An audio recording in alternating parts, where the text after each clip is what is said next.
Hello everyone and welcome back to my channel. तो स्वागत करता हूं आपका फिर से एक नए वीडियो में। तो आज की वीडियो हैरी पॉटर और पारस पत्थर की अध्याय नंबर 9 पर होने वाली है। जिस अध्याय का नाम है, मैं पूरा का पूरा अध्याय आपके सामने पढ़कर सुनाऊंगा। ठीक है, तो शुरू करते हैं। अध्याय 9, आधी रात की लड़ाई। हैरी ने कभी सोचा भी नहीं था कि वह किसी ऐसे लड़के से मिलेगा जिससे वह डडली से भी ज्यादा नफरत करेगा, परंतु यह तब की बात थी जब वह ड्रेको मैल्फॉय से नहीं मिला था। गणद्वार के फर्स्ट ईयर के विद्यार्थी नागशक्ति हाउस के साथ सिर्फ जादुई काढ़े की क्लास ही में बैठते थे, इसलिए उनका मैल्फॉय से बहुत ज्यादा पाला नहीं पड़ता था, या कम से कम तब तक तो बिल्कुल नहीं जब तक उन्हें गणद्वार के हॉल में लगा वह नोटिस नहीं दिखा था, जिसे पढ़ने के बाद में उनके मुंह से आह निकल गई। उड़ने की क्लास गुरुवार को शुरू हो रही थी और गणद्वार तथा नागशक्ति दोनों उसमें एक साथ सीखेंगे। बहुत बढ़िया, हैरी ने उदास होकर कहा। मैं हमेशा से यही सोचता हूँ कि मैल्फॉय के सामने जादुई झाड़ू पर अपने आप को मूर्ख साबित करूंगा। उड़ना सीखने के लिए वह जितना बेताब था उतना किसी दूसरी चीज के लिए नहीं था। तुम्हें क्या पता कि तुम अपने आप को मूर्ख साबित करोगे, रॉन ने समझदारी से कहा। मैं जानता हूं कि मैल्फॉय हमेशा डीगे हाँकता है कि वह कितना अच्छा क्विडिच खिलाड़ी है, पर मुझे लगता है कि वह फेंकता है। यह सच था कि मैल्फॉय उड़ने के बारे में बहुत बातें करता था। बस जोर जोर से शिकायत करता था कि फर्स्ट ईयर के विद्यार्थियों को क्विडिच टीम में शामिल होने का मौका नहीं दिया जाता। इसके साथ ही वह शेखी वगाड़ने वाली लंबी लंबी कहानियां सुनाता था, जो हमेशा इस मोड़ पर आकर खत्म होती कि वह हेलीकॉप्टर में बैठी मगलुओं से किस तरह बाल बाल बचा। वैसे इस तरह की बातें करना वाला वह अकेला विद्यार्थी नहीं था। सीमिस फिनिगन भी कहता फिरता था कि उसने अपना ज्यादातर बचपन देहात में अपनी जादुई झाड़ू पर उड़ते हुए बिताया। यहाँ तक कि रॉन भी हर उस आदमी को बताता था जो उसकी बात सुनने के लिए तैयार होता था कि एक बार चार्ली की पुरानी झाड़ू पर वह एक हैग ग्लाइडर से टकराते बचा। जादूगरों के परिवार से आए हर बच्चा क्विडिच के बारे में लगातार बातें करता रहता था। फुटबॉल को लेकर रॉन की डीन थॉमस से पहले ही बहुत लंबी बहस हो चुकी थी,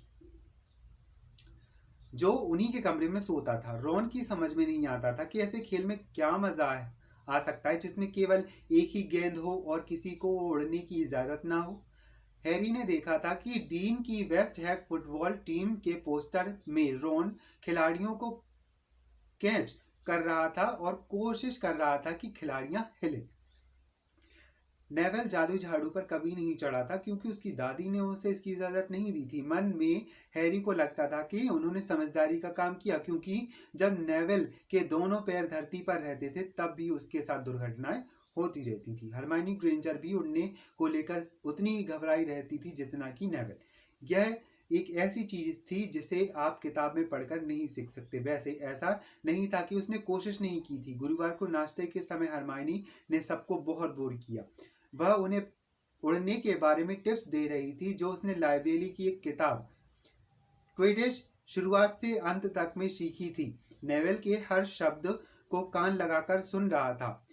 वह हर उस चीज को जानने के लिए उतावला था जो बाद में जादुई झाड़ू को सफलतापूर्वक चढ़ने में उसकी मदद कर सके, परंतु बाकी सब लोग बहुत खुश हुए जब डांक आने से हरमाइनी का लेक्चर खत्म हुआ। हैग्रिड की चिट्ठी मिलने के बाद हैरी के नाम कोई भी चिट्ठी नहीं आई थी और मैल्फॉय भी इसे जल्दी ही भांप लिया।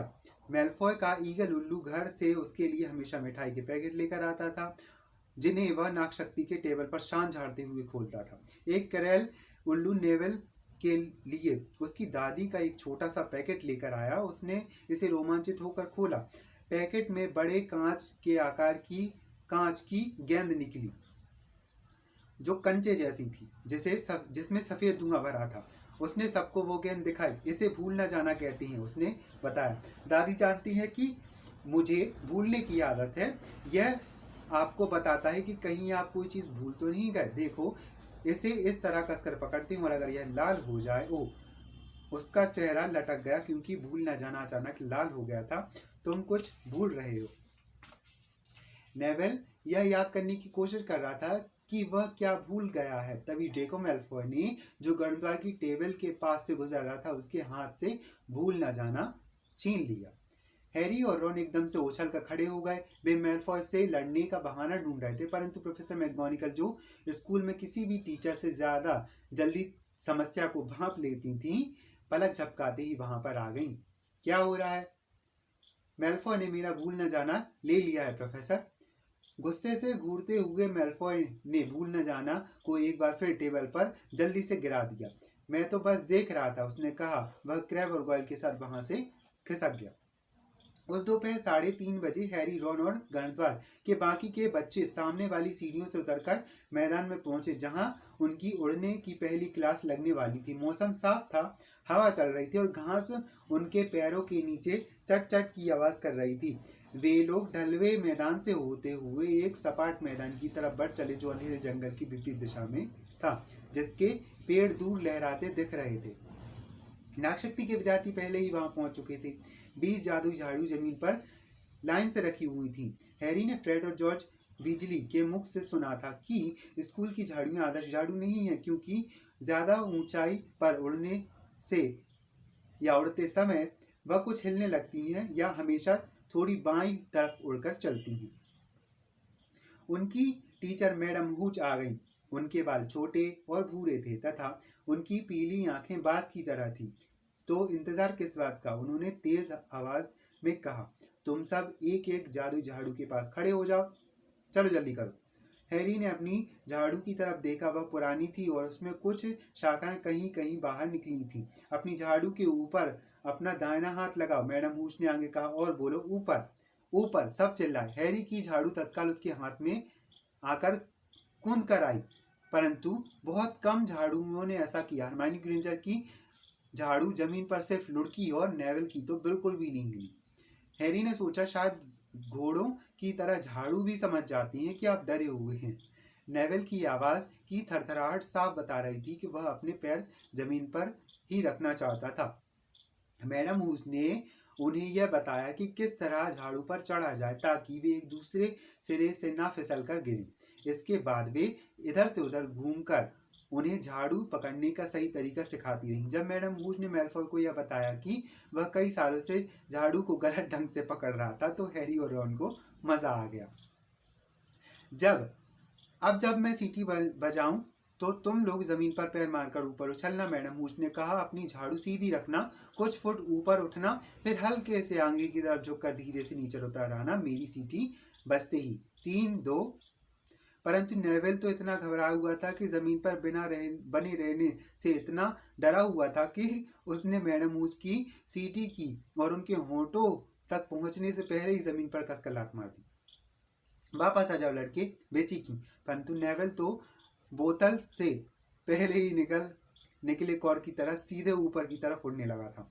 12 फुट 20 फुट। हैरी ने देखा कि जमीन को दूर होते देखकर नेविल का डरा हुआ चेहरा सफेद हो गया था। उसका मुंह खुला था। फिर वह अपनी झाड़ू पर से फिसला और दम, एक जोरदार आवाज के साथ एक धमाका, और नेविल घास पर किसी गठरी की तरह औंधे मुंह पड़ा था। उसकी जादुई झाड़ू ऊपर अभी भी ऊपर की तरफ चली जा रही थी और फिर वह आलसी अंदाज से अंधेरे जंगल की तरफ बढ़ने लगी और नजरों से ओझल हो गई। मैडम हूच नेविल की ऊपर झुकी और उसका चेहरा उतना ही सफेद था जितना कि नेविल।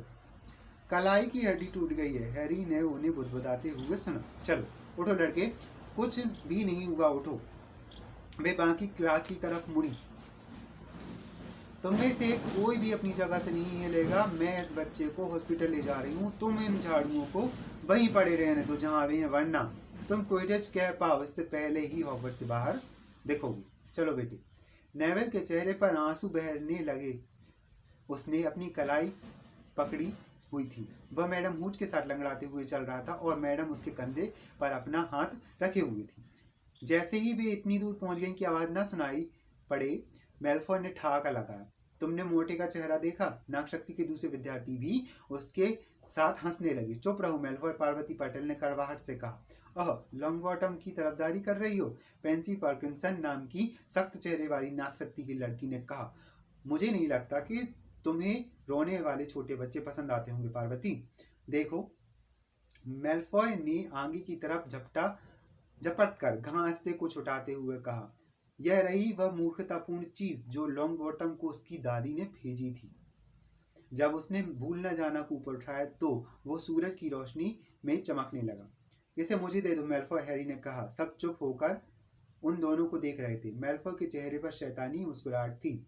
मैं सोचता हूँ इसे किसी ऐसी चीज पर रख दूं जहां लॉन्गबॉटम इसे उठा सके, जैसे किसी पेड़ के ऊपर।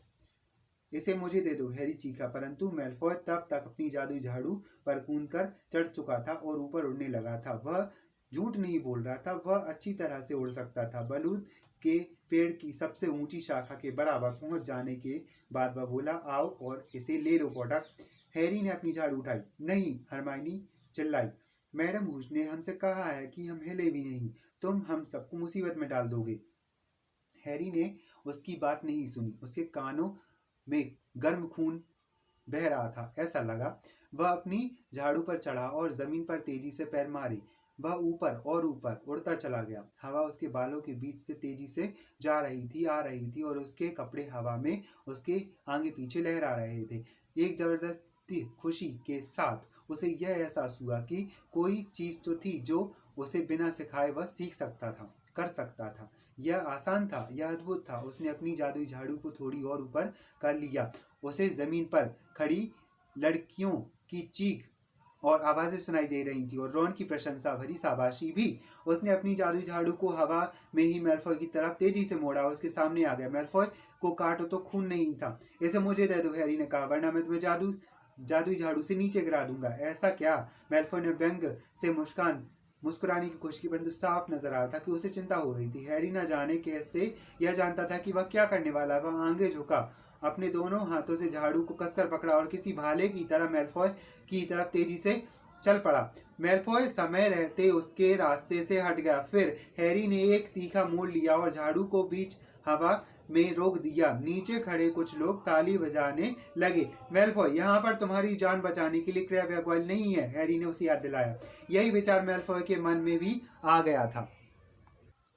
अगर इसे पकड़ सकते हो तो पकड़ लो, मैल्फॉय चीखा और कांच की गेंद को हवा में ऊपर उछालकर वह तेजी से जमीन पर लौट आया। हैरी ने जैसे ही धीमी गति में देखा कि गेंद हवा में उड़ रही और फिर वह गिरने लगी, वह आगे झुका। उसने अपनी झाड़ू के हैंडल को नीचे की तरफ किया। अगले ही पल वह तेजी से सीधे उतरते हुए गेंद का पीछा करते हुए आ गया। हवा उसके कानों में सीटी बजा रही थी। उसे देखने वाले लोगों की चीख सुनाई दे रही थी। उसने अपना हाथ फैलाया और जमीन से 1 फुट ऊपर गेंद पकड़ ली।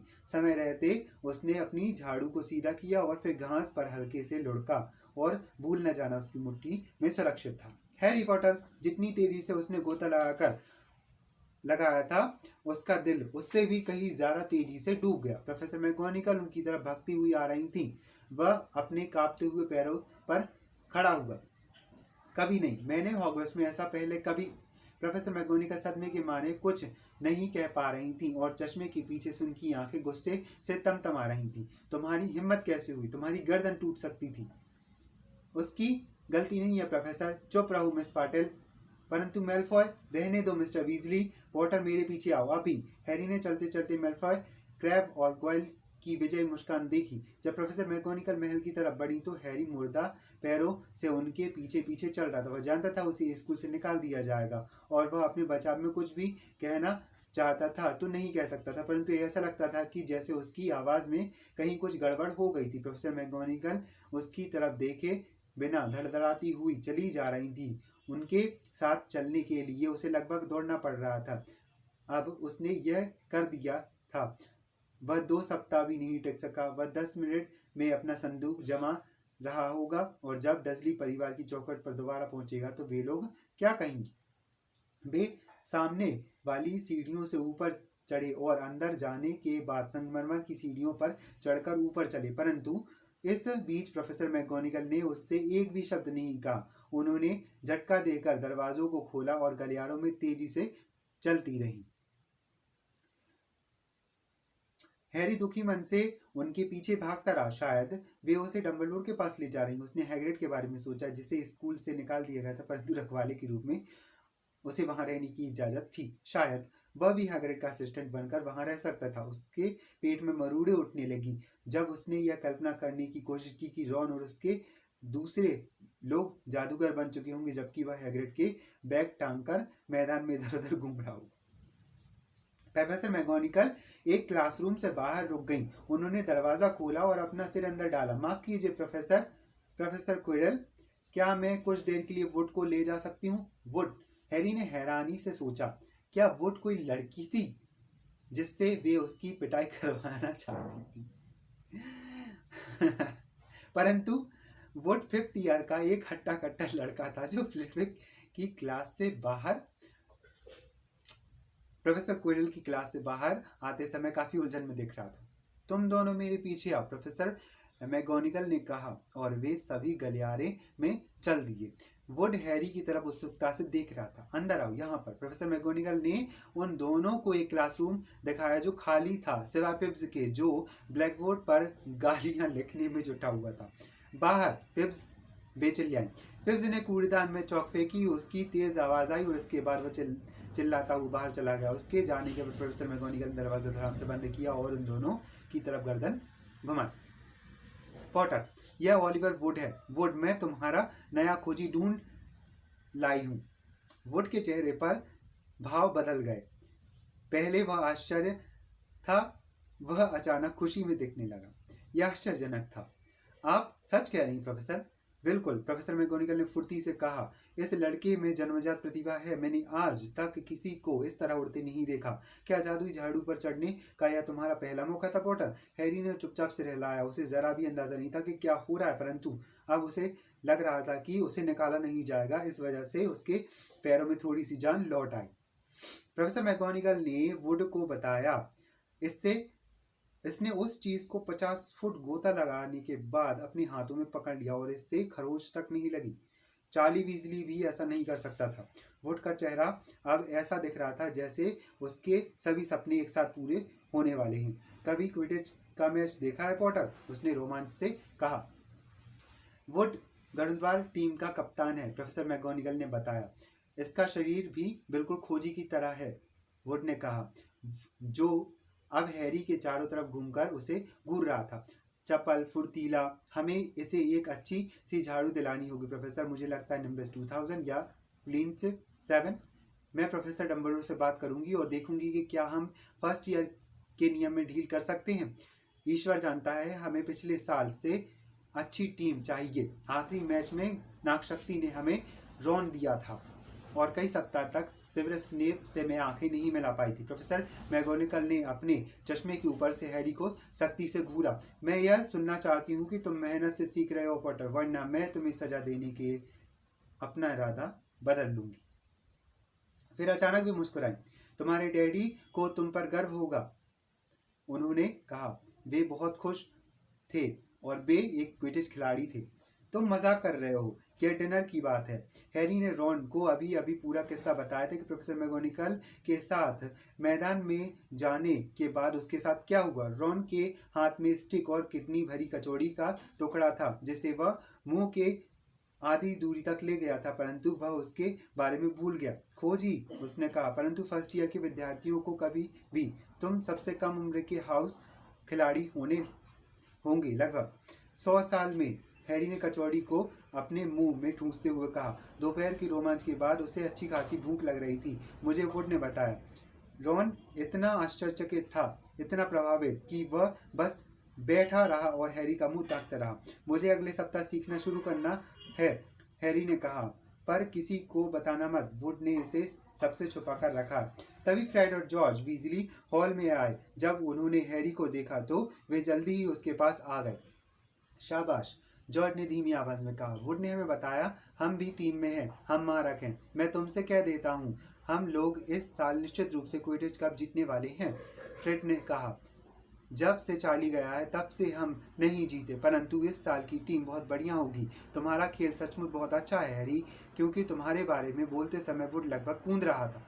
बहरहाल हमें कहीं जाना है। ली जॉर्डन कह रहा था कि उसने स्कूल से बाहर जाने का एक नया खुफिया रास्ता खोजा है। शर्त लगा लो, यह ग्रेगरी चापलूसी की मूर्ति के पीछे वाला रास्ता होगा जिसे हमने अपने पहले ही सप्ताह में खोज लिया था। अच्छा, तो फिर मिलते हैं। फ्रेड और जॉर्ज अभी मुश्किल से गए ही थे, तभी एक ऐसा व्यक्ति आया जिसका वहां पर स्वागत नहीं हो सकता था, मैलफॉय। उसके एक तरफ क्रैब था और दूसरी तरफ गॉयल। आखिरी बार खाना खा रहे हो पॉटर? तुम मगलुओं के पास जाने वाली ट्रेन में कब बैठने जा रहे हो? जमीन पर वापस लौटने के बाद तुम बहुत ज़्यादा बहादुरी दिखा रहे हो, क्योंकि अब तुम्हारे छोटे दोस्त तुम्हारे साथ हैं, हैरी ने ठंडेपन से कहा। जाहिर है क्रैब और गॉयल कहीं से भी छोटे नजर नहीं आते थे, परंतु चूंकि टेबल ऊंची थी, ऊंची टेबल पर टीचर जो भरी हुई थी, जहाँ पर टीचर बैठे हुए थे, इसलिए दोनों में से कोई भी अपनी उंगली चटकाने और कह ढाने वाली नज़रों से देखने से ज़्यादा कुछ नहीं कर सकता था। मैं तुमसे किसी भी समय अकेले में निपट सकता हूँ, मैल्फॉय ने कहा। अगर तुम चाहो तो आज रात को ही जादूगरों की लड़ाई, केवल छड़ियों से, शरीर से एक दूसरे को छुए बिना। क्या हुआ, पहले कभी जादूगरों की लड़ाई के बारे में नहीं सुना है ना? ऐसे कैसे नहीं सुना, रॉन ने पलटते हुए कहा। मैं उसका साथी रहूंगा। और तुम्हारा कौन? मैल्फॉय ने क्रैब और गॉयल की तरफ देखा और उन्हें तोला। क्रैब, उसने आसानी से कहा, तो आधी रात के ठीक समय हम ट्रॉफी रूम में मिलेंगे, वह हमेशा खुला रहता है। जब मैल्फॉय चला गया तो रॉन और हैरी ने एक दूसरे की तरफ देखा। जादूगरों की लड़ाई क्या होती है, हैरी ने पूछा, और इस बात से तुम्हारा क्या मतलब कि तुम मेरे साथी हो? रॉन, साथी वह होता है, रॉन ने कहा, अरे साथी वह होता है जो तुम्हारे मरने के बाद भी लड़ना जारी रखता है, रॉन ने इत्मीनान से कहा और आखिरकार अपनी ठंडी कचौड़ी खाना शुरू किया। हैरी के चेहरे के भाव देखते हुए उसने तुरंत कहा, परंतु लोग केवल सचमुच की लड़ाई में मरते हैं, यानी असली जादूगरों की लड़ाई में। तुम और मैल्फॉय तो ज़्यादा से ज़्यादा एक दूसरे की तरफ चिंगारियां ही निकाल पाओगे। तुम में से कोई भी इतना जादू नहीं जानता कि सचमुच एक दूसरे को नुकसान पहुंचा सके। वैसे मैं शर्त लगाता हूँ, उसे उम्मीद थी कि तुम मना कर दोगे। और क्या होगा अगर मैं अपनी छड़ी घुमाऊँ और कुछ ना हो? तो ठीक, तो छड़ी को दूर फेंक देना और उसकी नाक पर एक जोरदार मुक्का मार देना, रॉन ने सुझाव दिया। माफ़ कीजिए, उन दोनों ने ऊपर देखा। हरमाइनी ग्रेंजर थी। क्या कोई इस जगह शांति से नहीं खा सकता, रॉन ने कहा। हरमाइनी ने उसकी बात अनसुनी करते हुए हैरी से कहा, ना चाहते हुए भी मैंने सुन लिया कि तुम्हारे और मैल्फॉय के बीच क्या बातें हुई। मैं शर्त लगाता हूँ कि तुम चाहती तो ऐसा नहीं होता, रॉन बुदबुदाया। तुम्हें रात के समय स्कूल से इधर उधर भटकने की जरूरत नहीं है। जरा सोचो तो सही, अगर तुम पकड़े गए तो गणद्वार के पॉइंट कम हो जाएंगे और तुम्हारा पकड़ा जाना तय है। सच कहा जाए तो तुम बहुत स्वार्थी हो, और सच कहा जाए तो तुम्हारा इससे कोई लेना देना नहीं है, हैरी बोला। गुड बाय, रॉन ने कहा। बहरहाल इसे दिन का आदर्श अंत नहीं कहा जा सकता, हैरी ने देर रात तक जागते हुए सोचा। जब वह डीन और सीमस की खर्राटे सुन रहा था, नेविल अभी तक हॉस्पिटल से नहीं लौटा था। रॉन उसे पूरी शाम सलाह देता रहा, जैसे अगर वह तुम्हें श्राप देने की कोशिश करे तो बेहतर होगा कि तुम झुक जाओ, क्योंकि मुझे नहीं पता कि श्राप से कैसे बचा जा सकता है। इस बात की काफ़ी संभावना थी कि फिल्च या मिसेस नॉरिस उन्हें पकड़ लेंगे। हैरी को लग रहा था कि वह अपनी किस्मत पर कुछ ज़्यादा ही भरोसा कर रहा और आज ही के दिन स्कूल का एक और नियम तोड़ने जा रहा है। दूसरी तरफ मैल्फॉय का हंसी उड़ाता चेहरा अंधेरे में बार बार उसकी आंखों के सामने उभर आता था। मैल्फॉय को आमने सामने की लड़ाई में हराने का एक बहुत ही सुनहरा मौका था, जिसे वह छोड़ना नहीं चाहता था। 11:30 बजे रॉन आखिरकार बुदबुदाया, बेहतर होगा कि हम चल दें। उन्होंने अपनी ड्रेसिंग गाउन पहने, छड़ियाँ उठाई, धीमे से टावर रूम पार किया, घुमावदार सीढ़ियाँ उतरते हुए गुरुद्वार के हॉल में आ गए, और अंगीठियों में अब भी कुछ अंगारे सुलग रहे थे, जिनकी वजह से कुर्सियाँ काली छाया की तरह दिख रही थीं। वे दरवाजों की तरफ पहुँचे कि तभी उनके सामने पास वाली कुर्सी से एक आवाज़ आई, मुझे यकीन नहीं होता कि तुम यह करने जा रहे हो, हैरी। एक लैंप हिलता हुआ नजर आया। यह हरमाइनी ग्रेंजर थी, जो गुलाबी ड्रेसिंग गाउन पहने थी और उसकी त्योरियां चढ़ी हुई थी। तुम, रॉन ने गुस्से से कहा, अपने बिस्तर में जाओ। मैंने लगभग तुम्हारे भाई को बता दिया था, हरमाइनी ने पलट कर कहा। पर्सी प्रीफेक्ट है, वह इसे रोक सकता है। हैरी को यकीन नहीं हो रहा था कि कोई दूसरों के मामले में इतनी टांग अड़ा सकता था। चलो, उसने रॉन से कहा। उसने मोटी औरत की तस्वीर को धकेला, छेद में से उतर गया। हरमाइनी इतनी आसानी से हार मानने वाली नहीं थी। वह भी तस्वीर के छेद में से उतरकर आई, रॉन के पीछे पीछे आ गई और किसी गुस्सैल बतख की तरह आवाज़ें निकालने लगी। क्या तुम्हें गरुड़द्वार की कोई परवाह नहीं? क्या तुम्हें सिर्फ अपनी परवाह है? मैं नहीं चाहती कि नागशक्ति हाउस कप जीते। तुम लोग वे सारे पॉइंट गवा दोगे जो मैंने कायापलट का मंत्र जानने के कारण प्रोफेसर मैगोनिकल से हासिल किया हैं। अब जाओ भी। ठीक है, परंतु मैंने तुम्हें चेतावनी दे दी है। जब तुम कल घर जाने वाली ट्रेन में बैठो तो याद करना कि मैंने तुमसे कहा था। तुम लोग इतने, परंतु वे लोग क्या थे यह उन्हें पता नहीं था। हरमाइनी अंदर जाने के लिए मोटी औरत की तस्वीर के पास लौटी, परंतु तस्वीर खाली थी। मोटी औरत रात में किसी से मिलने के लिए चली गई थी और हरमाइनी गर्मद्वार टॉवर के बाहर खड़ी रही। अब मैं क्या करूं? उसने तीखी आवाज में कहा। यह तुम्हारी समस्या है, रॉन ने कहा। हमें जाना है, हमें देरी हो रही है। वे लोग अभी गलियारे के छोर तक भी नहीं पहुंचे थे, तभी हरमाइनी उनके पीछे पीछे आ गई। मैं तुम्हारे साथ चल रही हूँ, उसने कहा। नहीं, तुम नहीं आ रही हो। तुम्हें क्या लगता है मैं यहाँ बाहर खड़ी रहूंगी और फिल्च का इंतजार करूंगी? वह आकर मुझे पकड़ ले। अगर वह हम तीनों को पकड़ लेगा तो मैं उसे सच सच बता दूंगी कि मैं तुम लोगों को रोकने की कोशिश कर रही थी और तुम मेरी बात का समर्थन कर सकते हो। तुम्हारे हौसले की दाद देनी होगी, रॉन ने जोर से कहा। तुम दोनों चुप रहो, हैरी ने तेजी से कहा। कोई आवाज आ रही है। ऐसा लग रहा था जैसे कोई सूं सूं करके सांस ले रहा हो। मिसेस नॉरिस, रॉन ने अंधेरे में झांकने की कोशिश करते हुए कहा, परंतु वहां मिसेस नॉरिस नहीं थी। यह तो नेवल था जो फर्श पर बुड़ी मुड़ी करके लेटा था और गहरी नींद में सोया हुआ था। पर जैसे ही वे लोग उसके पास पहुंचे वह अचानक जाग गया। भगवान का शुक्र है तुम लोग मिल गए। मैं कई घंटे से यहाँ पर पड़ा हुआ हूँ। मुझे नया पासवर्ड याद नहीं, इसलिए मैं अंदर नहीं जा सका। धीमे धीमे बोलो नेवल, पासवर्ड फिक्स्ड आउट है, परंतु फिलहाल यह तुम्हारी कोई मदद नहीं करेगा क्योंकि मोटी औरत कहीं चली गई है। अब तुम्हारा हाथ कैसा है? हैरी ने कहा। अच्छा है, नेवल ने उन्हें हाथ दिखाते हुए कहा। मैडम पॉम्फ्री ने इसे 1 मिनट में ठीक कर दिया था। अच्छा, देखो नेवल, हमें कहीं जाना है। हम तुम्हें बाद में मिलते हैं। मुझे छोड़कर मत जाओ, नेवल ने उनके अपने पैरों पर बमुश्किल खड़े होकर कहा। मैं यहाँ पर अकेला नहीं रुकना चाहता। खूनी नवाब पहले ही यहाँ से 2 बार गुजर चुका है। रॉन ने अपनी घड़ी देखी और फिर गुस्से से हरमाइनी और नेवल को घूरा। अगर तुम दोनों में से किसी की भी वजह से हम पकड़े गए तो मैं तब तक चैन की सांस नहीं लूंगा जब तक क्विरेल का बताया भूत का श्राप सीख कर तुम दोनों पर उसका प्रयोग न कर दूं।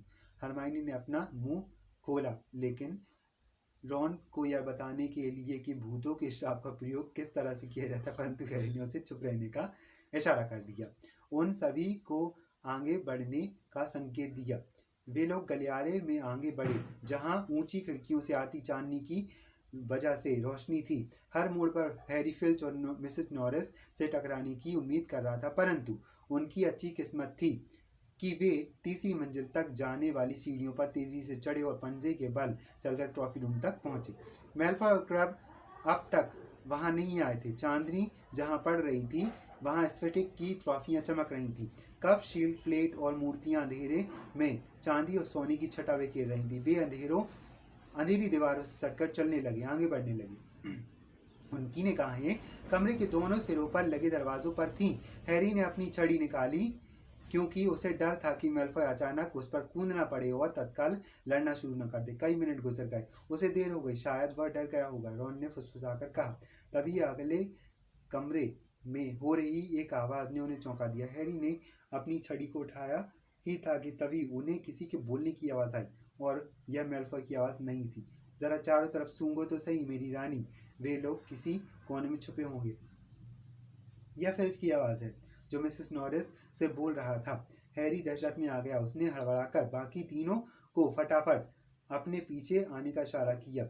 वे लोग फिल्च की आवाज के दूसरी तरफ वाले दरवाजे से चुपचाप खिसक गए। नेवल का दुशाला दरवाजे से बाहर निकला ही था, तभी उन्हें फिल्च के ट्रॉफी रूम में अंदर घुसने की आवाज सुनाई दी। वे यहीं कहीं पर हैं, उन्होंने उसे बुदबुदाते सुना। शायद छुपे हुए हैं इसे रास्ते में, हैरी ने अपने साथियों से कहा।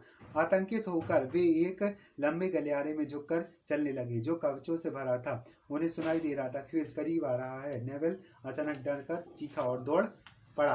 वह फिसल गया। फिसलते समय उसने रॉन की कमर पकड़ ली और वे दोनों एक कवच पर गिर पड़े। टकराने और गिरने की आवाज पूरे महल को जगाने के लिए काफी थी। भागो, हैरी चीखा और वे गलियारों में तेजी से दौड़ने लगे। उन्होंने मुड़कर भी नहीं देखा कि फिल्च पीछे आ रहा है या नहीं। दरवाजे की चौखट से मुड़कर वे एक के बाद एक दूसरे गलियारे में सरपट दौड़ते रहे। हैरी सबसे आगे था, परंतु उसे यह बिल्कुल भी पता नहीं था कि वे कहाँ जा रहे थे। वे एक दीवार पर लगे पर्दे को फाड़ते हुए अंदर घुसे और उन्होंने खुद को एक खुफिया रास्ते के अंदर पाया। वे इससे टकराते और भड़बड़ाते हुए दौड़े। इस रास्ते में वे सम्मोहन की क्लास के पास निकले और वे जानते थे कि यह जगह ट्रॉफी रूम से मीलों दूर है। लगता है हम बच गए, हैरी ने हाँफते हुए कहा। उसने ठंडी दीवार से माथा टेक कर पसीने पहुंचा। मैलफॉय नेविल दोहरा हो गया। वह घरघराहट के साथ सांसें ले रहा था और फुफकारने जैसी आवाज निकाल रहा था। मैंने तुमसे कहा था, हरमाइनी ने हाँफते हुए कहा। सीने पर लटके ड्रेस के फंदे को पकड़ते हुए वह बोली, मैंने तुमसे कहा था हमें गंधवार टॉवर की तरफ लौटना चाहिए।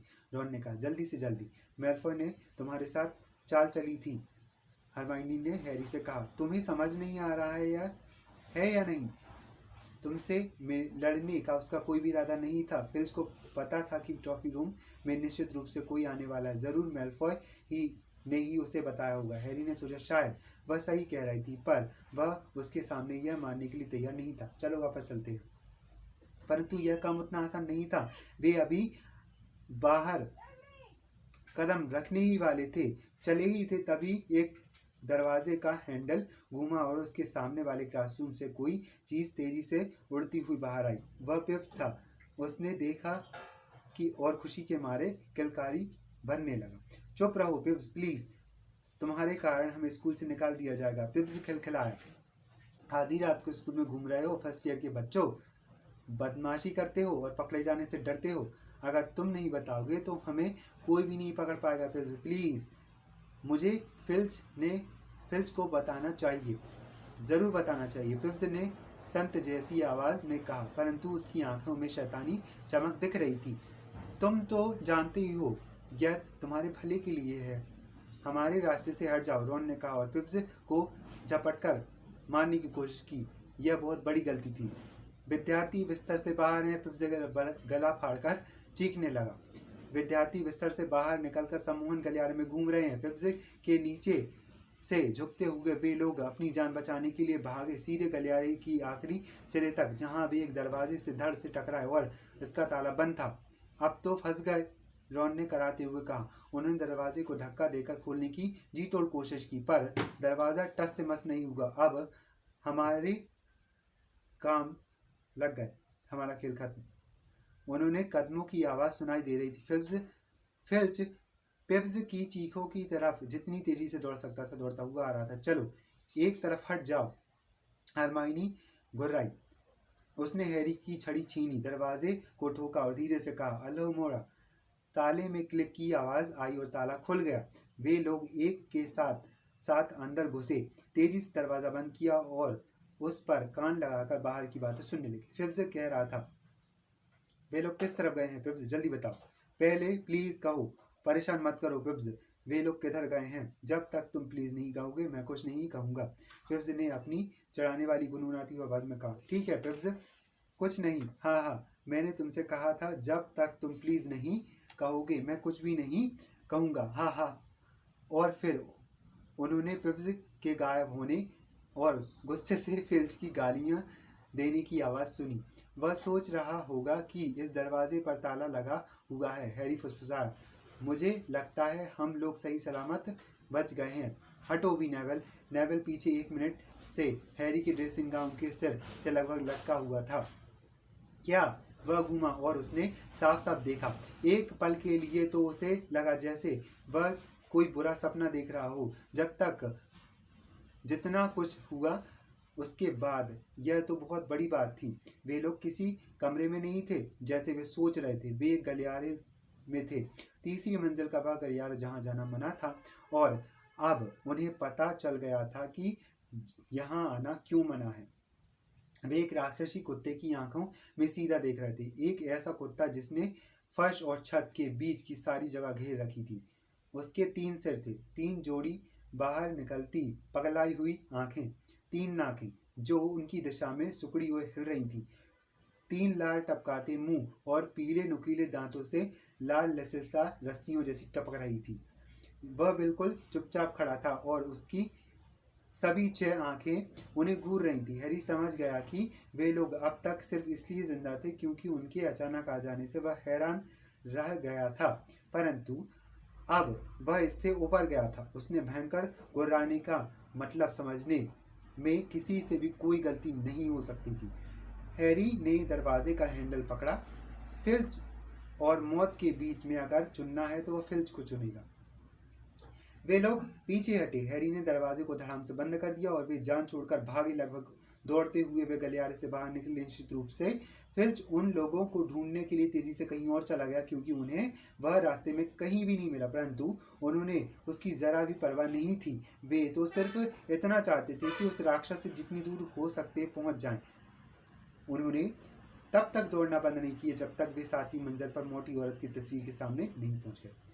तुम लोग कहाँ गए थे? मोटी औरत ने पूछा। उनके कंधे से लटकते हुए ड्रेसिंग गाउन और उनके लाल तथा पसीने पसीने हो चुके चेहरे को वह आश्चर्य से देख रही थी। इसकी चिंता मत करो, फिक्स नाउट, हैरी ने हाँफते हुए कहा और तस्वीर आगे की तरफ झूल गई। वे लोग हॉल में घुसे, कांपते हुए कुर्सियों पर लुढ़क गए।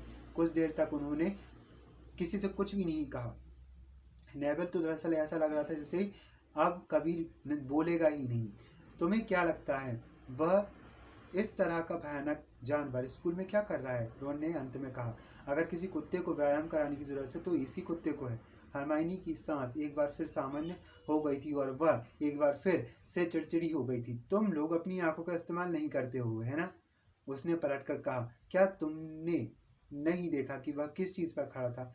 फर्श पर, हैरी ने सुझाव दिया। मैं उसके पैरों को नहीं देख रहा था, मैं तो उसके सिर को देखने में व्यस्त था। नहीं, फर्श पर नहीं, वह एक चोर दरवाजे पर खड़ा था। जाहिर है वह किसी चीज की रखवाली कर रहा है। वह खड़ी हुई और उसने उनकी तरफ गुस्से से घूरा। मुझे आशा है अब तुम लोगों को खुशी मिलेगी। हम लोग मर सकते थे या इससे भी बुरी बात हो सकती थी। हम लोगों को स्कूल से निकाला जा सकता था। अब अगर तुम लोग बुरा ना मानो तो मैं चली सोने। रॉन मुंह फाड़कर कुछ कहने ही वाला था और घूर रहा था। नहीं, हम बुरा नहीं मानेंगे, उसने कहा। कोई सोचेगा कि हम उसे जबरदस्ती अपने साथ ले गए थे, है ना? परंतु हरमाइनी ने हैरी को सोचने के लिए कुछ दे दिया था। जब हैरी बिस्तर पर लेटा तो वह सोच रहा था कि कुत्ता किसी चीज की रखवाली कर रहा है। किस चीज की रखवाली कर रहा है? हैग्रिड ने क्या कहा था? अगर आप कोई चीज छुपाना चाहते हो तो ग्रीनगॉर्ड्स दुनिया की सबसे सुरक्षित जगह है, शायद हॉगवर्ट्स को छोड़कर। ऐसा लग रहा था जैसे हैरी को यह पता चल गया था कि 713 नंबर की तिजोरी से निकला हुआ छोटा सा गंदा पैकेट वहां पर था। ये रहा हैरी पॉटर और आधी रात की लड़ाई का सच, ठीक है? और मैं मिलता हूं आपसे नेक्स्ट वीडियो में। इस वीडियो को लाइक जरूर कीजिएगा। Okay, bye.